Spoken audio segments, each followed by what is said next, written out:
क्या game plan है अब हिंदू और बुद्ध के बीच में कुछ करने की?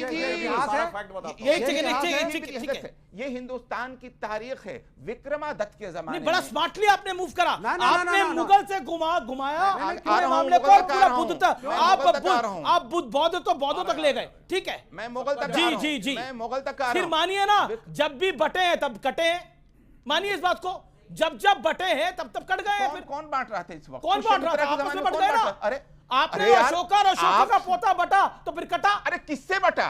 किसकी वजह से बटा? किसके? मुसलमान आए ही नहीं थे। ओके, अरे किससे बटा? अभी मुसलमान भारत में आए ही नहीं थे, प्रॉफिट मोहम्मद तक पैदा नहीं हुए थे। एक सेकंड। अरे भाई 270 कब्ल मसीह जो है बीसी में अशोका हो रहा है।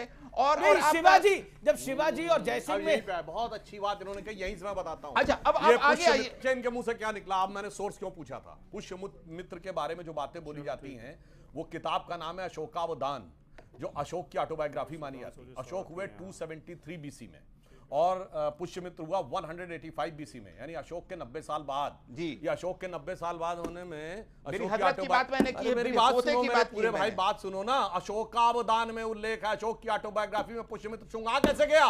जैसे 2000 साल बाद कोई कहे गांधी की ऑटोबायोग्राफी में मोदी का नाम है। ये है, इसीलिए मैंने सोर्स कोड करने को कहा था।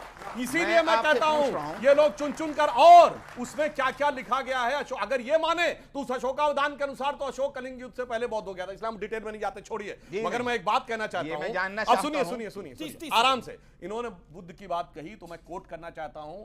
बाबा साहब अंबेडकर ने लिखा है, writings and speeches of Baba Saheb Ambedkar, published by Maharashtra government in 1987, republished by ministry of social justice in central government January 2014 UPA government में। उसमें चैप्टर नंबर 9 है डिक्लाइन ऑफ बुद्धिज्म। उसके फर्स्ट पेज पे लिखा है, there is no doubt about it that the destruction of Buddhism was due to the brutal invasion of Musalman. कोई if and but नहीं है। और जो इन्होंने कहा कि बौद्ध धर्म के साथ क्या हुआ, तो ये बाबा साहब ने लिखा है कि आप कहते हैं ना, इस्लाम में कहा जाता है मूर्ति पूजा मतलब बुत परस्त, मूर्ति भंजक मतलब बुत शिकन। बाबा साहब ने लिखा है कि जब वहां से इस्लाम निकला तो आज का जो Syria, Iraq, Afghanistan, Kazakhstan, Kyrgyzstan, सब जगह भगवान बुद्ध की मूर्तियां थी और उनके लिए मूर्ति का मतलब बुद्ध हो गया। ये बुद्ध शब्द का अपभ्रंश है। ये बाबा साहब अंबेडकर ने अपनी किताब में लिखा हुआ है। इसलिए कोई इफ एंड बट नहीं रह जाता। और आज सुनिए, बाकी छोड़ दीजिए। भगवान बुद्ध की अभी सबसे बड़ी मूर्ति थी, दुनिया की सबसे बड़ी प्रतिमा, 2001 अफगानिस्तान में बामियान में किसी को परेशान कर रही थी क्या? तोप लगा के किसने उड़ाया?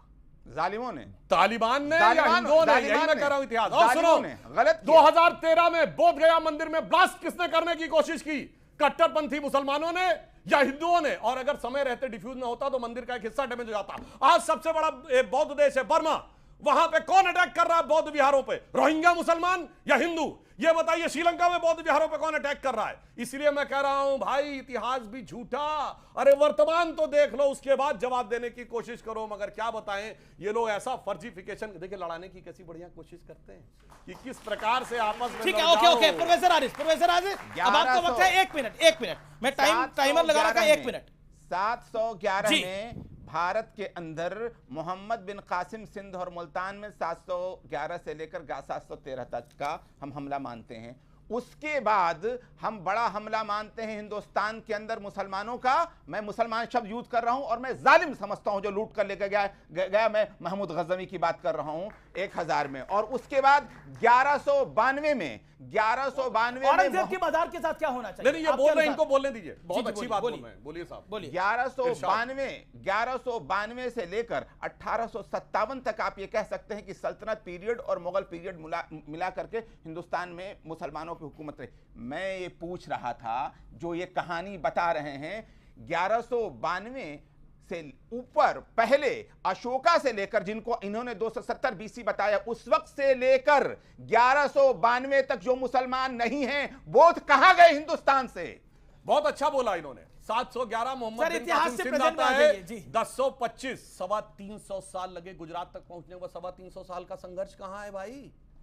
1025 सोमनाथ और 1192 दिल्ली, वो 250 साल लगे दिल्ली पहुंचने में। अरे उसका मैं तो संघर्ष बुद्धों की कहाँ बात है? कर रहा हूं। और सुनिए, 1192 से 1527 में ठीक है। जाके वो अयोध्या तोड़ पाता है। 350 साल का संघर्ष कहां है? इसीलिए मैं तो कहना पूछ चाहता रहा हूं, हूं। सिर्फ हमें पराजय का इतिहास पढ़ाया गया है, हमें विजय का इतिहास नहीं पढ़ाया गया है। वरना मैं आपको बताना मैं तो चाहता हूं, पूछ और रहा हूं सुनिए, कि बॉस और कहां मैं बताना गए? चाहता हूं, वो इस्लाम का कारवां जो निकला अरब से, मोहम्मद साहब के जाने के 50 साल के अंदर उसने पूरी दुनिया कैप्चर कर लिया। मगर हिंदुस्तान में क्या हुआ, ये अल्ताफ हुसैन हाली का कोट करके बोल रहा हूं, वो दीन हिजाजी का बेबाक बेड़ा, निशा जिसका अक्सा आलम में पहुंचा, न दीना में अटका न मंजिम में टटका, मुहाजिर हुआ कोई इंसान जिसका, किए पे सिपर जिसने सातों समंदर, वो डूबा दहाने में गंगा के आकर। ये हमारी हमारी कुव्वत थी, मगर उसके बावजूद उल्टा इतिहास पढ़ाया जाता है। पॉइंट यही है कि हम ओके फैज खान आज तक भाटी जी आपकी बात उलझ रहे हैं, उलझा रहे हैं। आपका सवाल क्या है? सवाल अपनी जगह पर है कि अशोका से लेकर मुसलमानों के आने तक बोध कहां गए?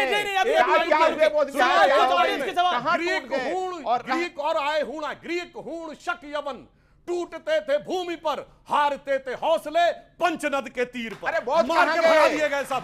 सैनिकों को भगाया चंद्रगुप्त मौर्य ने, वंशज कहां अरबों को भगाया गए? क्या हुए? और सुनिए, ललितादित्य मुक्तापीड ने भगाया, पाल नरेश जयपाल ने भगाया। नाम ही नहीं सुना होगा आपके लोगों ने, क्योंकि वो तो वाला इतिहास में तो है ही नहीं। ठीक है, सवाल मैं डॉक्टर रितिका शर्मा इसरानी, एक शिक्षक, और मेरा सवाल पूर्व शिक्षक डॉक्टर सुधांशु जी से है। हाल ही में योगी आदित्यनाथ जी ने कहा कि सब कुछ भगवा हो जाएगा, दुनिया भगवा पहनेगी। अगर भगवा है हमारी पहचान, तो इस पर क्यों होता है विवाद हर बार? इंसान जी सवाल है ये, योगी आदित्यनाथ जी ने कहा, क्यों कहा ये? बिल्कुल सही बात कि है। पूरी दुनिया भगवामय होगी एक दिन। क्योंकि कारण क्या है, हम सब ने पढ़ा है कि हमारे राष्ट्रीय ध्वज में भगवा रंग है, वो किसका प्रतीक है? त्याग और बलिदान का प्रतीक। जी संक्षेप और जिस दिन पूरी दुनिया में त्याग और बलिदान का भाव, और वो कहां से लिया गया है? जो हवन की अग्नि होती है ना, उसका रंग एग्जैक्टली भगवा होता है। यानी जब आप सैक्रिफाइस करने को तैयार होते हैं, आपके मन में भगवा की भावना आती है, और फिर आदमी क्या बोलते हैं? मोए रंग दे बसंती चोला, जिस चोले को पहन शिवाजी खेले अपनी जान पर, जिसे पहन झांसी की रानी मिट गई अपनी आन पे। भगत सिंह क्या कहते हैं? आज उसी को पहन के निकला हम मस्तों का तो चोला, टोला बाय माई रंग दे बसंती चोला। जी सुधांशु जी पढ़े लिखे आदमी हैं, मैं आपके शो में कई बार कह चुका हूँ, लेकिन अपने पढ़े लिखे होने का बहुत दुरुपयोग करते हैं। 2 बात सही कहेंगे, फिर 3 बात इतनी खराब कहेंगे, लोग समझते हैं पढ़े लिखे हैं, सही बोल रहे होंगे। वैसे अभी कह दिया, नहीं है, 1 मिनट मैं एक शब्द नहीं बोला आपके बीच में। अभी कह दिया कि बौद्ध धर्म को तो मुसलमानों ने खत्म किया था। मैंने नहीं, बाबा साहब ने। आप हाँ, तो आपने कोट किया ना, कोट किया। तो आप तो पढ़े लिखे हैं। हाँ, तो गलत हो आप तो ऐसा चैलेंज नहीं, है। गलत क्या बोल रहा? पढ़ के ही बोला है मैंने। चैलेंज करता हूँ, चैलेंज। एक सेकंड, अगर हम ऐसे डिस्टर्ब करते हैं कि बाबा साहब पढ़े लिखे नहीं, बाबा साहब पढ़े लिखे नहीं, सुन लो यार, हमें सबकी पता कौन किया जा रहा है। वाह, सुन लो भैया, सुन लो। नहीं ये थोड़ा हम भी मुंह में जुबान रखते हैं। बाबा साहब पढ़े लिखे थे, तभी हिंदू धर्म छोड़ा विवेक और जी। कहा दलितों को कभी भी न्याय हिंदू धर्म में नहीं, नहीं तो अभी मिलेगा, आपने बोला कि और है बौद्ध तो- धर्म अपनाया। नहीं, बौद्ध तभी धर्म मुसलमान अपनाया। क्रिश्चियन नहीं वो तो बने। ये भी पढ़ लो जरा। आपसे बोलिए आपकी बारी है। फैज खान साहब, जैन धर्म भारत निवेदन का था, है। सिख धर्म भारत का है। ओके फैज खान साहब, अब एक ऑब्जेक्शन आया कि बाबा साहब भी तो पढ़े लिखे थे, वो आपने क्यों बोला ये? दूसरी बात इन्होंने कही, मैंने तो सुधांशु जी से सुना नहीं, वो बाबा साहब तो मुझे मिले ही नहीं, ना उनका फोन नंबर मेरे पास। वो हमारा एक बाबा, वो तो रावण से फोन पे अपने कैमरा में देखिए, मैं किसी के बीच में नहीं बोला था। ओके, अगर इस तरह चिल्लाओगे तो भाटी कोई जी। फायदा नहीं। मैं ओके, भाटी अगर जी। मैं चाहता तो मैं भी नहीं बोलना ओके, देता बोलिए आपको। बोलिए मैं एक शब्द किसी के बीच में नहीं बोला। ओके, बोलिए आप इसे रखिए, जब आपका नंबर आए तब दिखाना। ओके हमारे पास ये बहुत कुछ है दिखाने के ओके, लिए। ठीक है। दूसरी बात बोली, चंद्रगुप्त मौर्य ने शक, हूण, मुगल, मंगोल सबको मार के भगा दिया था पंचनदी चंद्रगुप्त तक। मौर्य ने खाली नहीं, आपने कहा, मैंने कहा आप बोलिए, चंद्रगुप्त मौर्य कभी बिहार से बाहर गया नहीं था। शक, शक, हूण कब आए हैं? चंद्रगुप्त मौर्य के बहुत बाद आए हैं। मैंने सेल्यूकस चंद्रगुप्त हुआ है सेल्यूकस बोला 600 भाई। ईस्वी, आप सुन नहीं पाए, मैंने सेल्यूकस बोला, सेल्यूकस रिकॉर्डिंग को देखिए, तो आप बैठ अगर देंगे। आप अरे भाई, आप गलत कोट कर रहे हैं, मैंने नहीं, सेल्यूकस बोला। आप ऐसा करते नहीं आप सेल्यूकस बोला और आप आप पे भी असर हो गया क्या दूसरे पर? भाई, मैंने सेल्यूकस बोला, अभी आप मैं बड़े चैलेंज गंभीर करता हूं, आदमी हैं। रिकॉर्डिंग करके भेज सेल्यूकस दो। बोला, क्या बोला था? आप अपने मैंने छवि- सेल्यूकस बोला था, सेल्यूकस को अफगानिस्तान तक मार के भगाया। जो शर्त चाहे लगा सकता हूँ। चलो, शर्त लगाइए, बोला। बोला। शर्त वाला कार्यक्रम बिल्कुल, नहीं शर्त है। लगाइए, मैंने शर्त वाला कार्यक्रम नहीं है। चंद्रगुप्त अब मौर्य ने सेल्यूकस को मार और के भगाया। सेल्यूकस भी चंद्रगुप्त मौर्य के टाइम में हुआ है। शकून आए हैं 1ली शताब्दी के आसपास। न शकों को किसी ने भगाया, न हूणों को भगाया, न यूची को भगाया, न मुगलों को भगाया। सब यहीं आए इस देश में, यहीं बस गए। हूण भी यहीं है, हमारे बीच मिले हुए हैं। हमारे हाँ हमारे बीच में है हूण, बिल्कुल ये हंसने की बात नहीं भारत की है। रेसेस में हूण भी है, ये शाक्य भी है, आप सब है। सुधांशु जी कृपया आप ऐसा ना करें, आपकी इस देश में एक छवि है, नहीं ठीक है, वो हम हूण हमारे बीच में है। आपने आपने मिले पढ़ा हुए है आदम हूण? गोंडवी को?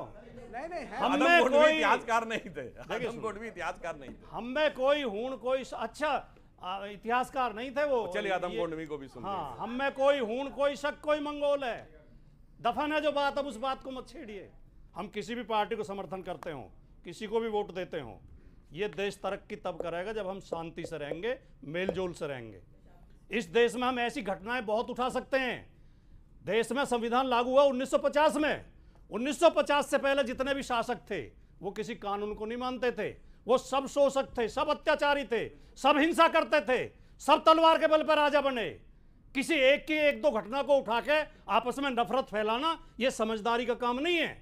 अगर हम बताने लगेंगे, कौन से इतिहासकार की किताब में नहीं है पुष्यंग मित्र ने वृद्धरथ की हत्या की थी? नाम बताओ किसी ना, भी इतिहासकार की प्राइमरी उठा लें, ये कौन से प्राइमरी इतिहासकार सोर्स। ठीक है, की अब किताब आपने में नहीं नहीं बात है को रखा। किताब कि कोट कर बिंदुसार दिया। की हत्या अजातशत्रु ने की मतलब थी। आप कह रहे हैं कि औरंगजेब को फिर वही बात आप औरंगजेब पे ले मैं जाओगे। बिल्कुल लेके मैं रहूंगा। औरंगजेब का आपके कह नहीं नेता रहा। ने बोली बिल्कुल लेके मेरा रहूंगा मैं। औरंगजेब से आप कोई कह रहे हैं कि लेना देना नहीं है। औरंगजेब को जबरदस्ती आप ले जा रहे हो बाकी राजाओं से कंपेयर करते हैं। क्यों औरंगजेब करते की हैं? कब्र को बाकी राजाओं के साथ उठाओ, औरंगजेब की कब्र को उठाओ, समुद्र में फेंक दो। मुझे क्या बोल रहे हो मतलब ना? है? मैं उसका वकील नहीं हूँ। मोदी है तो मुमकिन मैं उसका है, वकील नहीं हूँ। मोदी है तो मुमकिन है। हाँ, इसलिए मोदी बोल है रहे तो हैं। मुमकिन है। नहीं, ये समाजवादी पार्टी का ऑफिशियल स्टैंड है। औरंगजेब की कब्र को उठाएं और समंदर में उठाओ फेंक दें। उठाओ फेंको। फेंक दे, पक्का। मैं भी साथ चलूंगा, हैं? मैं भी साथ चलूंगा। फेंको। अब मैं बिल्कुल ये कहूंगा, देखिए भाटी साहब, मैंने पुनः कहा ये समाजवादी पार्टी के सबसे पढ़े लिखे व्यक्ति हैं। इनके राष्ट्रीय अध्यक्ष मेरे सामने इनकी प्रशंसा कर चुके हैं, ये मैं ईमानदारी से कह रहा हूं। मगर साहब, बाबा साहब अंबेडकर को मत झुटलाइए। अपने कैमरामैन से कहूंगा फोकस करिए। चैप्टर 9 है decline and downfall of Buddhism. अब मैं एज इट इज पढ़ देता हूं ताकि कोई गुंजाइश ना रहे। लास्ट की फर्स्ट पेज की लास्ट वो है, there can be no doubt about that the fall of Buddhism in India was due to the invasion of the Musalmans. Islam came out as the enemy of the बुत। The word Buth, as everybody knows, in an Arabic word and means an idol. Not many, कह रहा हूं, doctor Ambedkar कह रहे हैं, not many people, however, know that the derivation of the word Buth is Buth. It is the Arabic corruption of Buddha. अब बताओ मेरे भाई, पढ़े लिखे होने की बात करो तो पढ़ लिख क्या हो, दूसरा देखिए। पढ़े लिखे हो गए, गलत काम किए, इन्होंने कहा सब हूण हम में मिल गए, शक हम में मिल गए। अरे भाई साहब, हमारा भारत का राष्ट्रीय संवत, एक मिनट सर, राष्ट्रीय संवत क्या है हमारा? शक संवत। किसके आधार पे? शकारी विक्रमादित्य के नाम पे, जिन्होंने शकों को मार मार के भगाया था। अब आइए हूणों के लिए कहते हैं, प्रयाग की प्रशस्ति है समुद्रगुप्त की, जिसमें लिखा हुआ हूण समागत से समरे दौरे भाम धरा कंपिता, मार मार कर हूणों को भगाया गया। क्या बात करने की कोशिश करते हो? जो आदम गोंडवी जी को कोट किया, जिन आदम गोंडवी को इन्होंने कोई शक हो हूण में है, तो आदम गोंडवी जी की एक कविता जो बहुत बार बता चुका हूं, वो शेर इनके नजर करता हूं कि काजू भुना है प्लेट में, विस्की गिलास में, उतरा है रामराज जो विधायक निवास में, और पक्के समाजवादी है, तस्कर हो या डकैत, कितना असर है खादी के उजले लिबास में। समाजवादी थे और समाजवादियों ने तस्कर और डकैत शब्द लिखा, सही लिखा था ना। और सूत्रों के हवाले से कांग्रेस का बहुत बड़ा दावा है कि विपक्ष को लामबंद करके बिल का जबरदस्त विरोध करेंगे कल सदन के अंदर। हर हाल में बिल रोकने की कोशिश होगी। नरेंद्र मोदी बिल पास नहीं करा पा जाएंगे, ये क्लियर कट कह रही है कांग्रेस, और विपक्ष को लामबंद करने में जुटी है। जेडीयू को और टीडीपी के भी संपर्क साधने का दावा कर रही है कांग्रेस। कुल मिलाकर बहुत बड़ी खबर है, बिल का जबरदस्त विरोध करेगी कांग्रेस। हर हाल में बिल को रोकने का प्रयास होगा, हर हाल में बिल को रोकने का प्रयास होगा। यह बड़ी डेवलपमेंट है इस समय, और यह बहुत बड़ी खबर आ गई है इस समय। वक्फ जैसा कानून आप सनातन बोर्ड को भी दे दीजिए, सब बराबर बराबर है। मैं चाहता हूं इस देश का हर मंदिर सरकारी कंट्रोल में आए, जैसे वक्फ नहीं, बोर्ड, सरकारी कंट्रोल वक्फ कैसे? बोर्ड, बिल्कुल कैसे? बिल्कुल। ये तो और उल्टा। सरकारी कंट्रोल। ओके, फैज खान। देखिए, मैं स्पष्ट कर, पहले एक बात इनकी मैं क्लियर कर दूं, दलितों को मंदिर में नहीं घुसने दिया जाता है। ये किताबी बातें नहीं करो, मैं प्रैक्टिकल कहता हूं। मेरा नाम मोहम्मद फैज खान है। मैंने पूरे देश की 15,000 किलोमीटर 30 महीने में पदयात्रा की है। तिरुपति बालाजी भी गया और रामेश्वरम का मंदिर भी गया। वहां के पुजारियों ने आकर मेरे नाम के साथ मेरा स्वागत किया और शिवलिंग के पास भी लेकर गए और मेरे हाथ से लेकर जल भी चढ़ाया। नाम है मोहम्मद फैज खान, तो झूठ बोलना बंद करो। लेकिन ये भी सत्य है, ये भी सत्य है, नहीं पीते थे, ये भी दलितों के सत्य साथ है, में। ये क्या भी बातें कर रहे हो? बोलिए। अरे कह रहे हो किताबी कि बात, दलितों के धूप साथ में निकलो, डिस्क्रिमिनेशन घटाओ नहीं में नहा कर बंद देखो, करो इस चीज को। जिंदगी क्या है, ब्राह्मणों किताबों को का हटा अधिपत्य कर रहा है, देखो, और सवर्णों का फासला अधिपत्य रहा नजरों है। का धोखा भी ये तो क्या हो बातें सकता कर रही है, है? चांद देश जब में चल के दलितों का जरा अधिपत्य हाथ बढ़ा कर शांत, देखो, शांत। अरे हो सकता है तुम्हारी किताबी बातें हो कोई सकती किताबी बातें यही नहीं तो है। कह रहे हैं निदा ग्राउंड लेवल पे दलितों धूप के में साथ निकलो, डिस्क्रिमिनेशन हुआ। मैं होकर आ गया हूं तभी सुधांशु भैया, तिरुपति बालाजी गया हूं, बहुत मैं गया हूं एक सेकंड, सारनाथ एक गया हूं, सेकंड, एक मैं गया हूं सेकंड, केदारनाथ गया हूं, मैं गया हूं काशी विश्वनाथ गया हूं। मेरा ये मानना है, आप में से कोई भी, चाहे नमाज पढ़ता हो, मुसलमान हो, हिंदू, कोई भी, आपके ईश्वर के बीच की व्यक्तिगत ये एक वार्ता होती है ना। आडंबर करने से, ज्यादा दिखाने से, ढोंग करने से ईश्वर नहीं मिलने ठीक है, वाला। बिल्कुल ढोंग करने से ईश्वर नहीं मिलने वाला, ढोंग किसी को करना भी नहीं चाहिए। अरे एक उनके बात नजर बताइए, में ईश्वर है ही नहीं तो एक- कहां एक- से ईश्वर एक- मिलेगा? एक- जब एक- कह रहे हैं मैं एक नास्तिक हूं स्पिरिचुअल जर्नी होती है, अगर किसी का विश्वास ही नहीं है, कोई मानता नहीं है, तो फिर ईश्वर पे विश्वास ही नहीं है उसका, तो फिर ईश्वर से कनेक्शन कैसे होगा? देखिए, मैं एक बात तो ये कहना चाहूंगा कि अभी जिस विषय पे कह रहे थे, देखिए जानते क्या होता है, जो इन्होंने बोला कि ईश्वर को नहीं मानते हैं, उसके बावजूद धार्मिक विषय के ऊपर जोर जोर से बहस करते हैं। देखिए फ्रेजेस कैसे गढ़े जाते हैं, जैसे आपने शब्द सुना होगा लेफ्ट लिबरल, एक लेफ्ट कंट्री नहीं है जो लिबरल हो, मगर फेस गढ़ दिया जाता है लेफ्ट लिबरल। ये वैसा ही है जैसे कोई कहे मैं आस्थावान नास्तिक हूं, तो ये आस्थावान नास्तिक आपको नजर आ रहे हैं, ये भक्त नास्तिक नजर आ रहे हैं जो आके बोलते हैं। हाँ, रूढ़िवादिता हाँ, के- तो बता रहा हूँ। ठीक अब है। सुनिए, अब जहां तक ये बात है, देखिए हमारे यहाँ कहा गया, देखिए अंतर क्या है, इवन इस्लाम में भी वो चीज भारत के प्रभाव से आई, जब ये कहा गया कि आपको अपने अंदर की यात्रा करनी है, तो उस बात को लेकर बहुत सारे, मतलब जो उन्होंने उदाहरण दिया, औरंगजेब ने उसको सर कटवा दिया, बहुत सारे लोगों को वो कर दिया। जानते हैं, एक मैं उर्दू का ही शेर कहूंगा कि जिंदगी का टारगेट क्या है, हम आप ही को अपना मकसूद जानते हैं। I am my self my destination, अपने अलावा किसको मौजूद जानते हैं, खुद अपनी राह खोजने हम जलवगर हुए थे, इस राज को तो केवल महदूद जानते हैं, वेरी फ्यू। और एक और बात कह दूं, देखिए हमारे यहाँ जानते हैं जो फकीर हुए, चाहे वो हमारे हिंदू और हिंदू फैमिली के धर्मों में हुए, सिख जैन बौद्ध में, इवन इस्लाम में भी जो फकीर हुए, तो वो क्या कहते थे, न तख्त ताज में न लश्करो सिपाह में है, जो बात कलंदर के बारगाह में है। कलंदर के बारगाह से मतलब ऋषि का आश्रम। न तख्त ताज में न लश्करो सिपाह में है, जो बात कलंदर के बारगाह में है, जो दिल से देखता है तू है बस वही दुनिया, वो संग खिश्त नहीं जो तेरी निगाह में है, और हर मुकाम से आगे मुकाम है जिसका, वो बदगुमा अभी आवारगी की राह। जी जी जी, सवाल सवाल सवाल, आखिरी 2-3 सवाल लूंगा मैं, अब अपनी बात को रखिए, मैं इकट्ठे ले रहा हूं सवाल। आपका पॉइंट क्या है? शिक्षक महोदय से प्रश्न है जी। अभी कह रहे थे कि बौद्धों पर हिंदुस्तान में जो ज्यादती की गई, ये बौद्धों के जो नेता हैं अभी दलाई लामा, उन्होंने फिर भारत में शरण क्यों लिया और किसी देश में शरण क्यों? जी जी, बौद्धों के नेता ने, दलाई लामा ने भारत में शरण क्यों लिया? 30 सेकंड में इसका जवाब। जी जी जी, जब उनका बाहर अत्याचार हो रहा था। जवाब। देखिए, मैं आपको एक चीज बता दूं, 30 सेकंड्स। आज़ाद हिंदुस्तान का कानून और संविधान हमें बहुत सी आसानियां देता है, और उन्होंने आज़ाद भारत में शरण लिया है, उस वक्त के भारत में शरण नहीं लिया है जबकि उनके ऊपर जुल्म हो रहा था। आपको मैं बार बार इस बात को मैं कह रहा हूं कि हम संविधान के मुताबिक जो हमारा अप्रोच है, हम उसको मानते हैं। आपका पॉइंट क्या है? पॉइंट खड़े होकर बोलिए माता जी। सबको नमस्कार।